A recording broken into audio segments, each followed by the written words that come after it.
The rumble of the Harley was a familiar prayer against the November cold. For a man who called himself Bear, the wind's bite was just a reminder he was alive.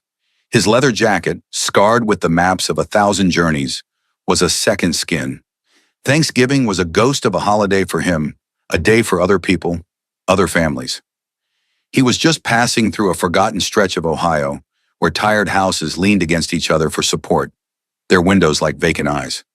He was looking for a place to pull over, to drink the bitter coffee from his thermos, when he saw it. A small house, paint peeling like a sunburn, with a single dim light glowing in a front window. It wasn't the house that stopped him. It was the man inside. Bear cut the engine, the sudden silence deafening. He swung a heavy leg over the bike, his boots crunching on icy gravel. From the shadow of a bare-limbed oak tree he watched. The man was old, skeletal thin, with a shock of white hair that seemed too heavy for his neck. He sat alone at a small, wobbly table. His hand trembled as he lifted a fork to his mouth. Bear's eyes narrowed, trying to make out what was on the plate. It wasn't turkey, it wasn't stuffing. It was a small, gray, pulpy mound. The man was spooning it from a can with a picture of a whiskered cat on the label. The sight hit Bear like a physical blow, knocking the air from his lungs. The old man ate slowly, methodically, as if it were a duty. There was no pleasure in it, only a grim, mechanical necessity. He'd pause, his gaze drifting to the dark window. And in that gaze, Bear saw a loneliness so profound, it felt like a vacuum, pulling all the warmth from the cold afternoon. His own solitude felt like a luxury in comparison. This was something else. This was abandonment. Bear's hands, calloused and thick, clenched into fists inside his gloves. Every instinct screamed at him, "Ride on. It's not your business. The world is full of broken things you can't fix." But his feet were rooted to the frozen ground. He saw the tremor in the old man's hand again, a fragile, bird-like flutter. He saw the slump of his shoulders, the surrender in his posture. This wasn't just a man eating cat food. This was a man who had given up, a soldier left behind on a battlefield of quiet desperation. The cold seeped through Bear's leather, but it was a different kind of chill now. It was the cold of a deep, moral imperative. He couldn't ride on. He couldn't unsee this. The ghost of Thanksgiving had just become very, very real. He took a deep breath, the frigid air stinging his throat, and started walking toward the peeling front door. Each step was a decision, a commitment. He didn't have a plan. He just knew he had to knock. The door was thin, the wood splintered around a tarnished brass handle. Bear raised his fist, hesitated for a fraction of a second, then knocked. 3 solid, respectful raps. Not the police, not a threat, just a presence. The silence that followed was heavy. He could hear the faint scratching of a fork on a plate cease, then a slow, shuffling sound. A shadow appeared behind the thin curtain of the door's small window. The lock turned with a grinding protest, as if it hadn't been used in years. The door creaked open a few inches, held by a tarnished security chain. A pair of pale blue eyes, clouded with age and suspicion, peered out. "What do you want?" The voice was a dry rasp, brittle as autumn leaves. Bear took off his gloves, tucking them into his belt. He showed the man his empty, open hands. "Sir, my name is Bear. My bike stalled out down the road. I was just wondering if I could trouble you for a glass of water." It was a lie, but it was a gentle one, a key to a lock he needed to open. The old man's eyes flickered from Bear's face to the gleaming Harley parked by the curb, perfectly silent, perfectly fine. He knew it was a lie. A flicker of something, fear maybe, or just weariness, crossed his face. "I don't have anything for you," he rasped and began to push the door closed. "Sir, please," Bear said, his voice softer than he intended. "It's Thanksgiving. I don't want to be alone right now." He hadn't planned to say that, but the words felt true. He looked past the man, into the dim hallway. The air that drifted out was stale and cold, carrying the scent of dust and decay. "I smell something good," Bear lied again, a bigger, more desperate lie this time. "Smells like a feast." The old man froze. His gaze dropped. Shame, thick and heavy, settled over him. The lie had hit its mark, not because it was believable, but because it was so obviously kind. He looked back at Bear, and his pale eyes seemed to search the big man's face for something. A threat, a trick. He found none. He saw only a quiet insistence, a strange and unexpected sincerity. With a sigh that sounded like the collapse of a lung, the old man slowly unhooked the chain. The door swung open. "There's no feast," he whispered, his voice cracking. "Come in if you want, but there's nothing here." The house was colder inside than out. The air was dead, heavy with the quiet history of neglect. A thin layer of dust coated every surface. A gray shroud over a life paused. The sparse furniture looked exhausted, its springs sagging, its wood faded. There were no photographs on the walls, no trinkets on the shelves. It was a space hollowed out by absence. The old man shuffled back to the kitchen table, his shoulders hunched. The can of cat food sat next to his plate, its contents half-eaten. He didn't try to hide it.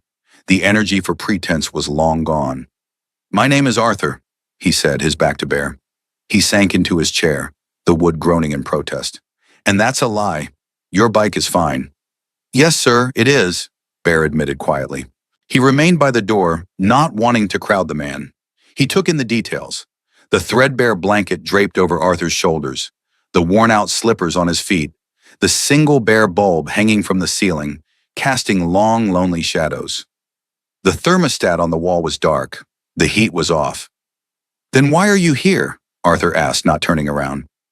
"I saw you through the window," Bear said, his voice low and steady. "I saw you were alone. I'm alone, too. Thought maybe we could be alone together." Arthur was silent for a long moment.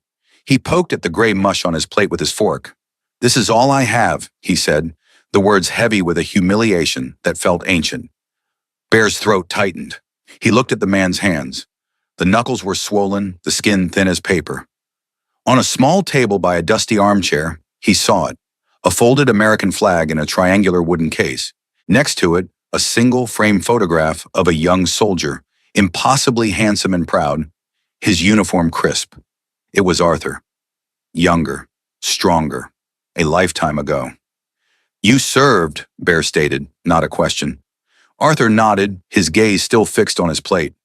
"Second World War, 101st Airborne." The words hung in the freezing air. A hero. A man who had jumped from a plane into chaos to defend the world was sitting in the dark, in the cold, eating cat food on Thanksgiving. A wave of fury, cold and sharp, washed over Bear. It wasn't directed at Arthur. It was at the world that had allowed this, at the system, the neighbors, the universe itself for its carelessness. Have you ever felt that pull? That gut feeling that something isn't right? That a silence is too loud? That a drawn curtain is a cry for help? We get so busy, so wrapped up in our own lives, that we learn to ignore those whispers. But what if that whisper is the most important sound you'll ever hear? If you're watching this, take a moment. Like this video and share it if you believe that sometimes the most heroic thing you can do is stop, turn around, and knock on a door. Bear knew he couldn't fix this with a glass of water or a few kind words. This wasn't a problem. It was a collapse. He needed more than a plan. He needed an army. "Arthur," he said, his voice firm but gentle. "Are you hungry?" The old man finally looked up, his pale eyes swimming with a mixture of pride and despair. "I'm fine," he whispered, the most heartbreaking lie of all. "No, sir, you're not," Bear replied, "but you're not going to be alone anymore." He pulled out his phone. "I have to make a call. I'll be right outside. Don't lock the door." Arthur just stared at him, his expression unreadable. He gave a tiny, almost imperceptible nod. Bear stepped back out into the biting wind, his mind a whirlwind. He didn't call the police or social services. He knew how that would go. Paperwork, bureaucracy. A slow-moving machine that would chew up Arthur's dignity and spit out a case number. He needed something faster, something with more heart. He scrolled through his contacts and pressed a name. Preacher. The phone picked up on the second ring. "Bear, you alive?" The voice on the other end was gravelly, laced with humor. "I'm alive, but I found someone who might not be for long," Bear said, his words coming out in a rush. He explained it all. The house, the cold, the empty cupboards, the war hero, the can of cat food. He painted the picture with stark, brutal strokes.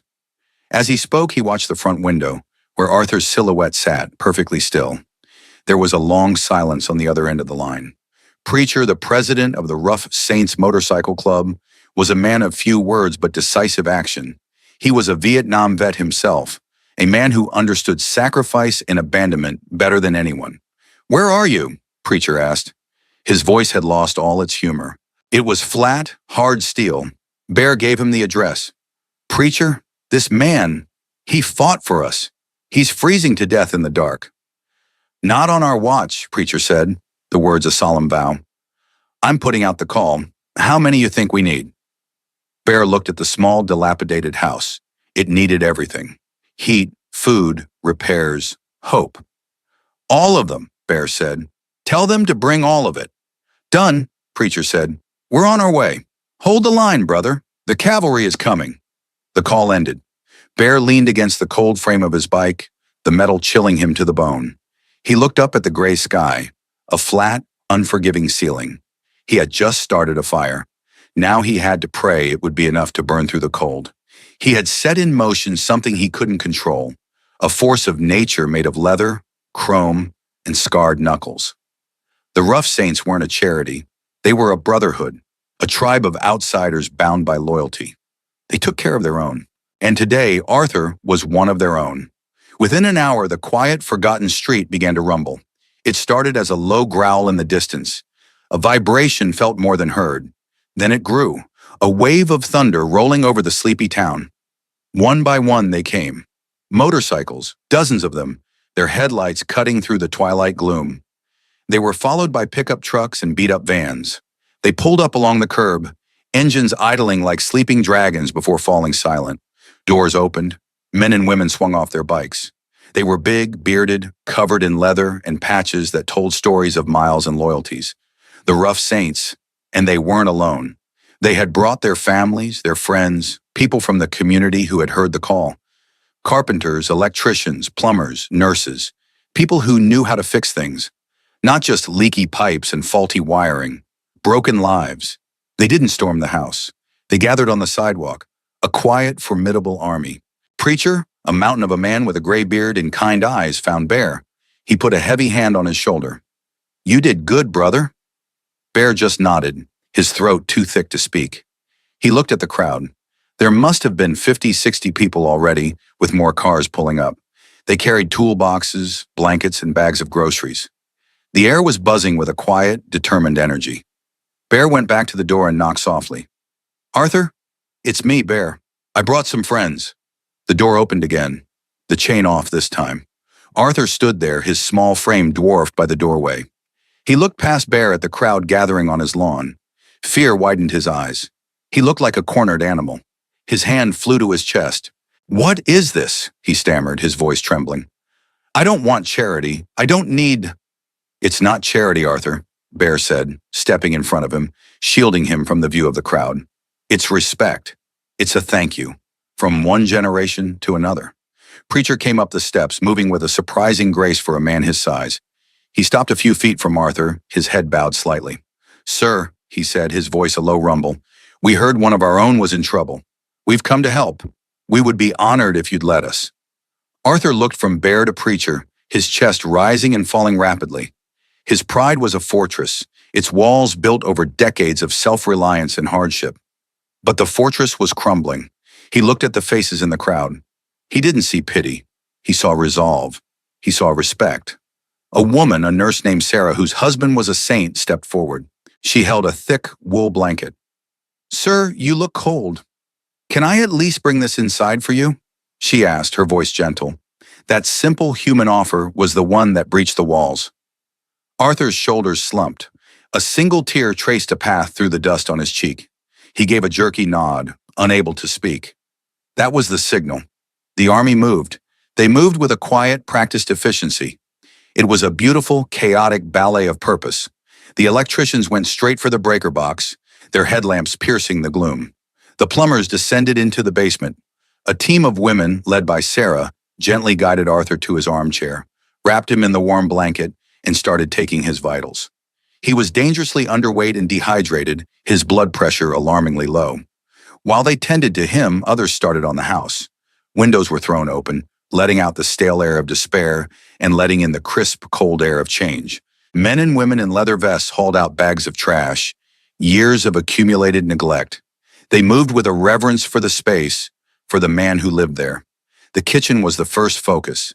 The half-eaten can of cat food was disposed of with a quiet solemnity. The empty cupboards were scrubbed clean. Then the groceries came in, bags and boxes of them, cans of soup, loaves of bread, fresh vegetables, milk, eggs, and a turkey, a huge 20-pound bird. The smell of bleach and pine cleaner was soon replaced by the aroma of roasting poultry and baking bread. The house began to breathe again. Arthur sat in his chair, watching it all unfold, his expression a mixture of shock and disbelief. He watched as a carpenter fixed his wobbly front steps. He watched as an electrician got the furnace to roar to life, the hiss of heat filling the radiators for the first time in what must have been years. Warmth, real warmth, began to spread through the rooms. He flinched when a young tattooed biker approached him, but the man just knelt down and started talking to him softly. He was an ex-Marine, and he asked Arthur about the 101st, about Normandy, about the war. At first, Arthur's answers were short, clipped, but the young man listened with such genuine interest, such profound respect, that the old soldier began to open up. The stories, locked away for decades, started to trickle out. He spoke of jumping into the dark, of brotherhood, of fear and courage. As he talked, a little bit of the light returned to his eyes. The ghost in the chair was slowly becoming a man again. By nightfall, the house was transformed. It was clean. It was warm. The lights worked. The plumbing ran clear. The pantry and refrigerator were full. The broken furniture had been repaired or replaced. But the real transformation was in the atmosphere. The house, once a tomb of loneliness, was now filled with life, with laughter, with the sounds of people working together for a common good. The final touch was the dinner table. They didn't have one big enough, so they brought in 2 long folding tables and set them up in the living room. They covered them with donated tablecloths and paper plates, and they laid out a feast. Turkey, mashed potatoes, gravy, stuffing, green beans, cranberry sauce, pumpkin pie, a true Thanksgiving dinner. Preacher walked over to Arthur, who was now clean-shaven and wearing a new, warm flannel shirt they had brought for him. "Arthur," he said gently, "dinner is served." They helped him to the head of the table, and around him sat the rough saints and their families, an assembly of leather-clad angels and their loved ones. They filled their plates and bowed their heads as Preacher said a simple, gruff grace. "For good food, for good company, and for brothers found. Amen." Bear sat next to Arthur. He watched the old man take his first bite of real food, a piece of juicy turkey. Arthur closed his eyes and his jaw worked slowly. He savored it. When he opened his eyes again, they were wet. He looked at Bear, and his lips trembled. "Thank you," he whispered. The words were small, but they carried the weight of a lifetime. "You're welcome, soldier," Bear said, his own voice thick. "Happy Thanksgiving." They ate, and they talked. The bikers, who looked so intimidating on the outside, were gentle and respectful. They listened to Arthur's stories. They told him their own. They shared a meal not as strangers, but as family, a strange, unlikely family forged in a moment of shared humanity. For the first time in years, the house was filled with warmth that had nothing to do with the furnace. It was the warmth of belonging. As the evening wound down, Preacher stood up, raising a plastic cup of cider. "A toast," he said, his voice silencing the room, "to Arthur, a man who taught us that some battles are fought long after the war is over, and that no soldier should ever, ever be left behind." "To Arthur," the room echoed. Arthur looked around at the sea of faces, at the people who had descended on his broken life and rebuilt it in a single day. He tried to stand, his legs shaky. Bear put a steadying hand on his arm. He raised his own cup. His voice, though weak, was clear. "To my angels," he said, "you saved me." The work didn't end that night. That was just the beginning. The rough saints didn't just fix a house. They adopted a grandfather. They set up a rotation. Every day one of them would stop by. They'd bring a hot meal, check on him, or just sit and listen to his stories.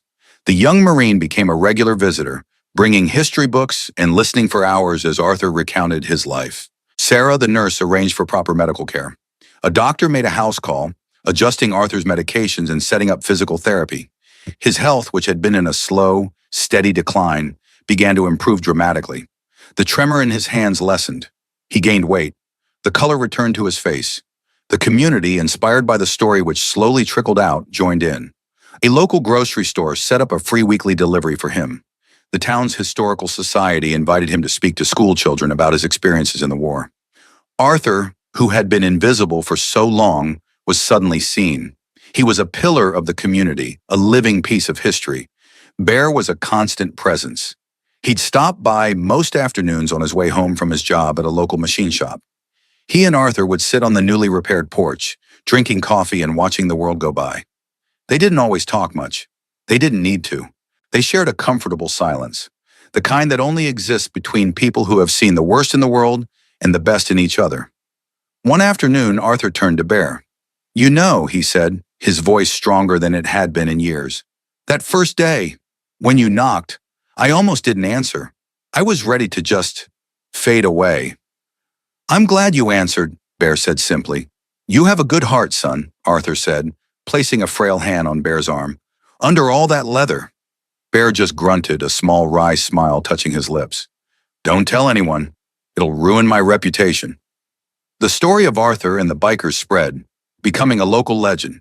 News channels picked it up, but the Saints, and Bear especially, shied away from the cameras. It was never about the attention. It was about doing what was right. The club's membership grew. People weren't just joining for the love of riding. They were joining for the sense of purpose, for the chance to be part of something that mattered. The Rough Saints became known not just as a motorcycle club, but as the town's unofficial guardians, a network of support for the forgotten and the overlooked.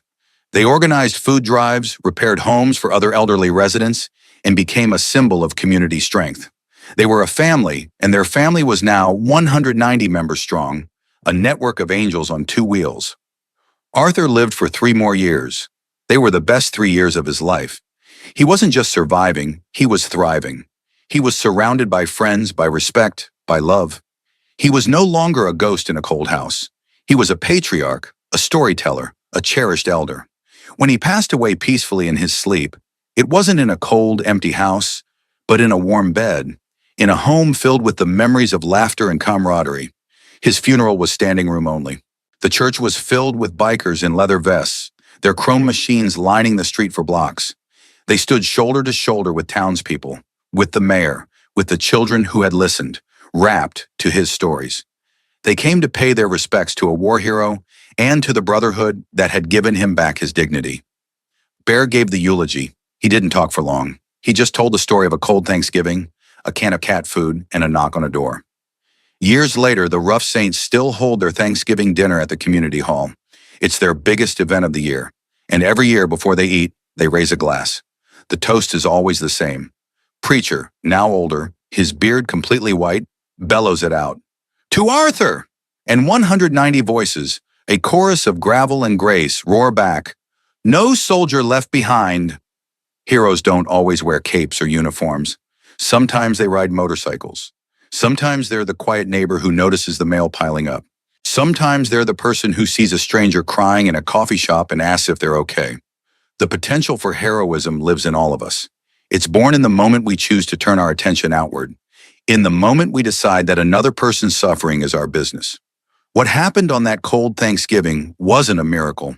It was a choice made by one man, amplified by a community that changed everything. It reminds us to trust that quiet voice inside, that instinct that tells us to check on someone, to offer help, to knock on a door. You never know whose life you might save. You never know what army of angels is waiting for your call. So look around. Who in your world needs a knock on the door? Share this story if you believe in the power of ordinary people to do extraordinary things. And in the comments below, tell us about a time you saw, or were, an everyday hero. Because these are the stories that remind us who we can be.